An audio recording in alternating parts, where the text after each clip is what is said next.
In this video, I'm going to show you how you can enable your webcam and your microphone in Google Meet.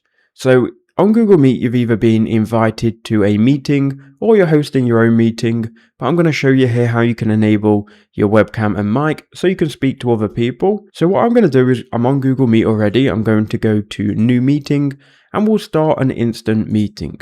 Now, once you join a meeting, your camera or webcam may or may not already be turned on. If it isn't turned on, you need to look and find the microphone and camera icon. Now, if you're in a waiting room, that might be in a different place, but you'll see it visually on screen.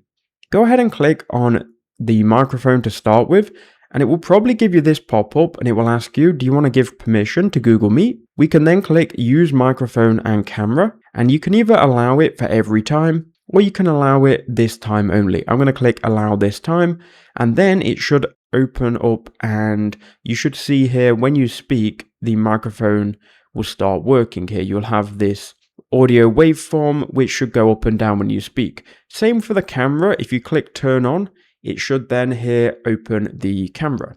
Now, if this doesn't work for whatever reason, and you're having troubles clicking on these buttons and using your microphone and your camera, you need to go to the top left-hand corner on your web browser. So if you're on Google Chrome, this will be very easy. There'll be two lines. Click on the two lines, and here you've got camera and microphone. Here you can give Google Chrome and Google Meet permission to use them. So here we've got camera. You can click here and you can allow on every visit, and this will always have your camera ready, and you can just click the button in Google Meet. Same with microphone, you can select this and always allow Google Meet to use them.